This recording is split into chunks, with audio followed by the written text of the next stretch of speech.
Moi, je m'appelle Jean-Claude Ndouayo. Je suis psychologue clinicien. Aujourd'hui, vous êtes ici en tant que consultant. Il y a une formation que vous donnez au staff de la Fondation Dimubandi.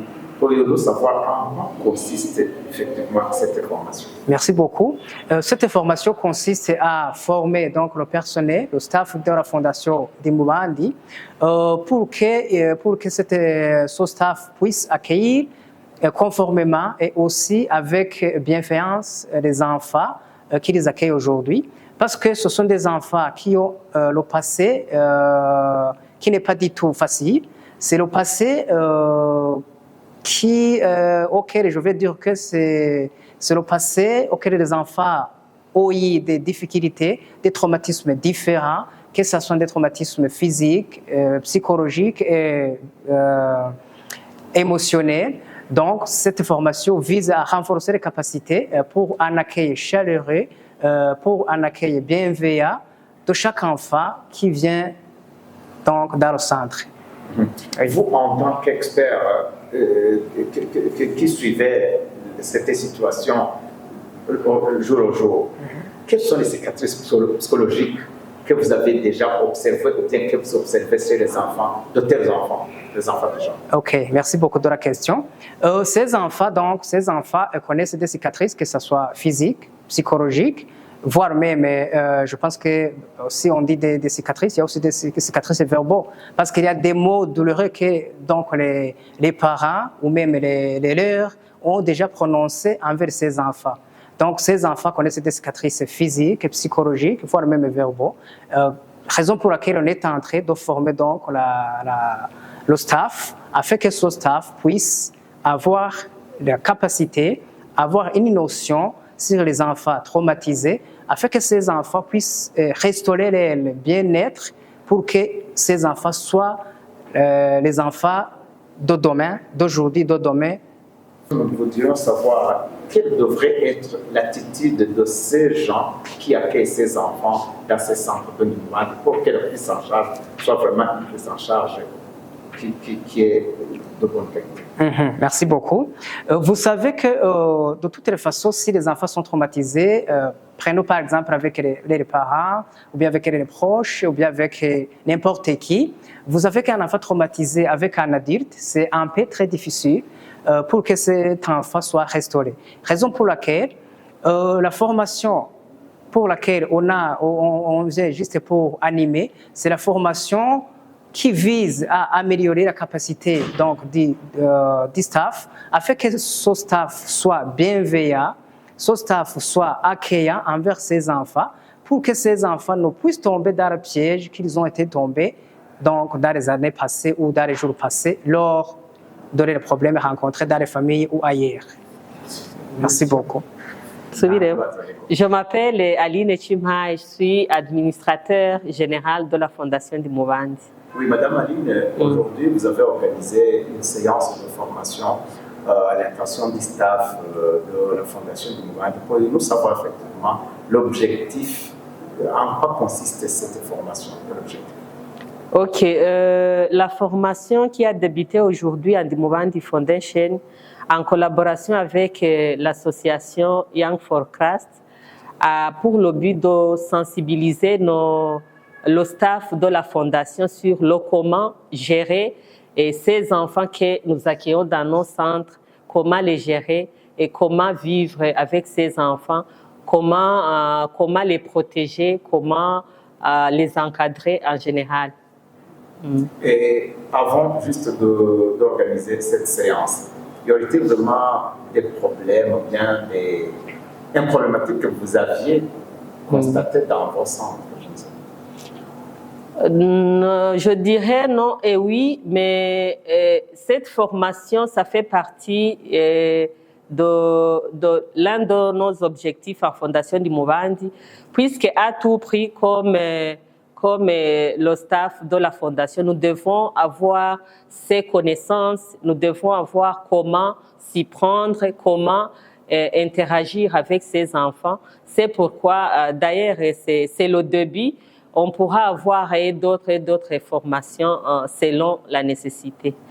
Pouvez-vous dire qu'après cette formation, il y aura une plus-value dans la prise en charge des enfants que vous habitez dans vos centres? Oui, oui, bien sûr, il y aura une amélioration parce que les gens qui ont été invités, ce sont des gens qui vivent du jour au jour avec nos enfants accueillis dans des différents centres de Fondation Dimubandi. Donc, c'est une bonne occasion, c'est une belle occasion d'informer, de donner des connaissances clés à ces gens-là, leur apprendre comment ils doivent s'y prendre, comment ils doivent encadrer, comment ils doivent aimer ces enfants pour qu'ils puissent atteindre l'objectif de la Dimubandi Foundation qui est de donner à chaque enfant un entourage sain. Oui. Parmi les cas d'études qui ont été évoqués par le consultant, il y a vraiment des cas d'enfants qui ont des cicatrices psychologiques. Est-ce que de tels cas s'observent chez vous dans les centres? Et effectivement, on n'accueille pas n'importe quel enfant. Ce sont des enfants bien ciblés qui ont été vraiment maltraités. Nous acceptons les enfants qui ont été maltraités, qui n'ont nulle part où aller. Et c'est pourquoi la plupart de ces enfants, ils ont rencontré des maltraitances, que ce soit physique ou psychologique.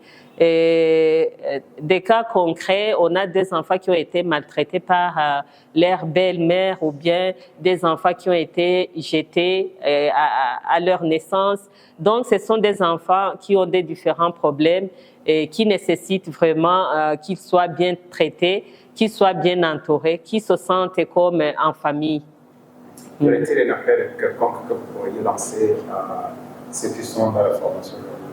Oui, un appel que je pourrais lancer aux gens qui ont participé à cette formation, c'est de suivre bien cette formation et de noter toutes choses qui pourraient les aider à bien interagir avec ces enfants, comment ils doivent les aider, comment ils doivent persévérer dans leur activité du jour au jour, savoir qu'un enfant en général, c'est une personne qui est complexe.